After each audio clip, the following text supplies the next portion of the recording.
Bueno, ahora yo voy a hablar sobre el cuarto capítulo que tiene que ver con el desarrollo rural. Este se basa en tres postulados importantísimos, el cual eh, informan la visión del desarrollo rural y este se basa en estos tres. El primero es básicamente como el desarrollo, como entender que este desarrollo no tiene que ver solamente con temas y actividades agrícolas y pecuarias, sino que se debe entender que el desarrollo rural es mucho más que eso y tiene que tener en cuenta la calidad, la mejora de la calidad de, de vida de la gente del campo. ¿En qué partes? Como en su infraestructura, la salud, la educación, la ciencia, la tecnología, los servicios públicos y todas estas cosas básicas que llevan a una mejor comunidad, algo más avanzado. También tiene que ver las TIC. Y esto se conoce como la nueva ruralidad, o sea, tiene que dejar de ser algo apartado, el campo, y algo más amigable con todos. El segundo aspecto eh, es que se le debe dar más énfasis a la prohibición de los bienes públicos, o sea, la asistencia técnica, el riego, el drenaje y la vivienda rural. Muchas veces estos subsidios se dan no a las personas que más lo necesitan, sino a las que más capacidad tienen de pedirlo, como siempre hemos visto en Colombia, que es una constante que tristemente pasa.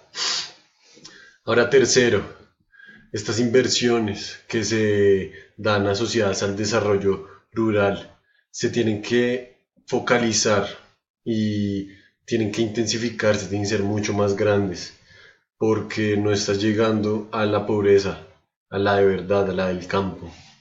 Esto de escopeta, de regadera, quiere decir que las inversiones el Estado las manda para todo lado y muchas veces se las dan a, a las personas que no lo necesitan de verdad. Entonces se tiene acá una idea de que se focalice esta inversión para que el impacto sea de verdad donde se necesita y no, como dice su término, la escopeta regadera a todo el mundo, así no lo necesiten, porque muchas veces eh, estos bienes y estos servicios el Estado lo da a las personas que más capacidad tienen de pedirlo y no siempre es a las personas que en verdad necesitan el apoyo del Estado. Entonces estos esfuerzos se desperdician y, y bueno, por último, un desarrollo rural que pueda estar en consonancia con los derechos de la ciudadanía y de la sociedad rural. Ahora, bueno, otra parte muy importante, un desarrollo rural con enfoque territorial. Entonces, en oposición al método simplista de otorgar subsidios directos regresivos a los que más capacidad tienen para pedir, que no son necesariamente quienes más necesitan el apoyo del Estado. Lo que ya había dicho, estas inversiones deben ser focalizadas en territorios estratégicos para que estos esfuerzos den algún resultado y no se pierdan como ahora pasa. ¿Cuál es el propósito? Bueno, el propósito de esta pieza legislativa es que el país tenga una facilidad en la mejora y en la calidad de vida entre las personas que viven en el ámbito rural y, y lo urbano. Y pues solamente estamos hablando de esta época, sino en un futuro. O sea, que estas generaciones venideras puedan asegurarse un mejor futuro. Ahora vamos a pasar a una parte importante que es el OSAN, que quiere decir Observatorio de Seguridad Alimentaria de Colombia. Bueno, un dato importante es que el porcentaje de gasto mensual de los hogares destinado a los alimentos en las zonas rurales era el 34%. y en las zonas urbanas el promedio es de 16%.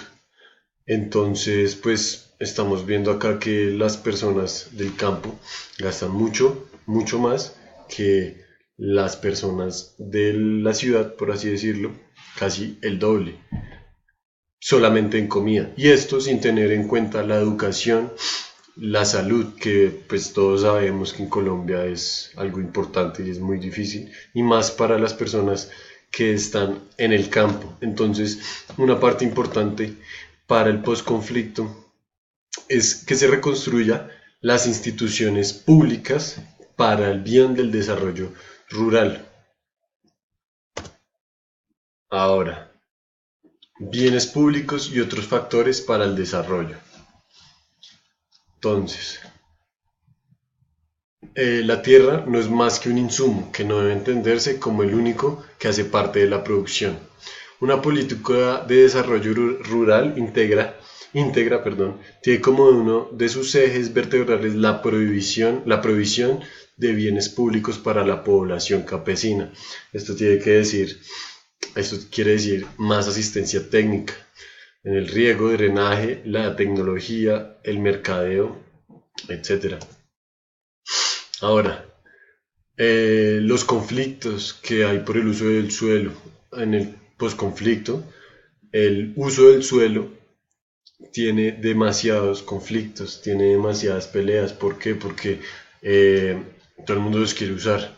Y entonces se viene acá una parte importante que es el conflicto por su subutilización. Entonces, un dato importante.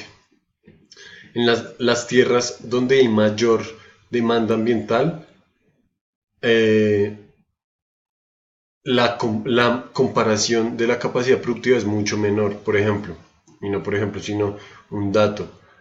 Estas tierras ocupan el 13%, perdón, del área total de Colombia.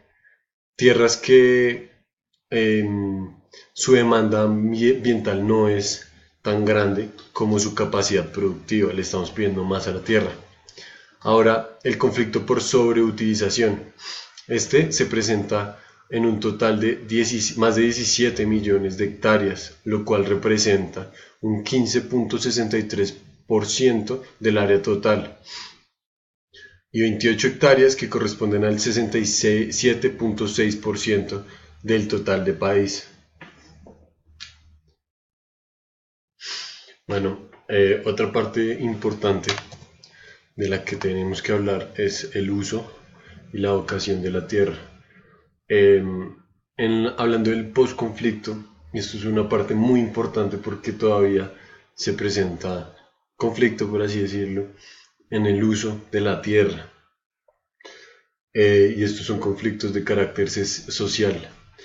Pero lo mismo tiene grandes oportunidades, esto implica grandes oportunidades porque tenemos un territorio de casi 114 millones de hectáreas y solamente en Colombia la agricultura está dedicada con un 5%, 5 millones, perdón, de hectáreas, como lo podemos ver.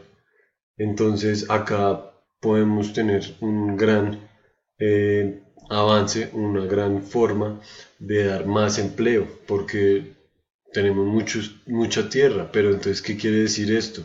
Quiere decir que debe haber más enfoque y debe abrirse un paso a, a dejar tanta ganadería extensiva y más agricultura y más ganadería eficiente, es decir, menos ganadería extensiva y más agricultura o ganadería eficiente. Como vemos aquí en la tabla, y lo mismo dice acá. Colombia es uno de los pocos países del mundo que cuenta con un potencial de tierra significativo que pueden acrecer la frontera agrícola del país en el futuro sin necesidad de derribar un solo árbol o de afectar bosques naturales. Pero para esto hay que reconformar imperativamente el uso del suelo en Colombia, entonces debemos tener un cambio. O sea, tenemos mucho espacio, tenemos mucha tierra, pero la estamos usando mal. Y esto está dando menos oportunidades. Entonces, bueno, para terminar, los incentivos y los disincentivos para el uso de la tierra. Y entonces esto nos lleva a otras políticas, que son estrategias para una política de seguridad alimentaria y nutricional, disponibilidad y autosuficiencia alimentaria, acceso físico y económico a los alimentos.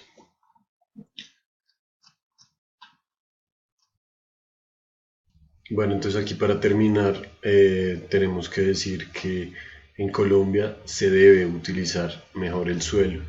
Entonces, pues una estrategia es aumentar los incentivos para que el uso adecuado de la tierra se dé y hacer desestimular, por así decirlo, el uso de tierra inadecuada, o sea, ganadería extensiva. Entonces, pues se trata de que haya sanciones por el mal uso de la tierra para que en el posconflicto se pueda tener un cambio mayor y los campesinos puedan tener más acceso a esta tierra que, como ya lo dije, hay mucha, solamente que la estamos utilizando mal.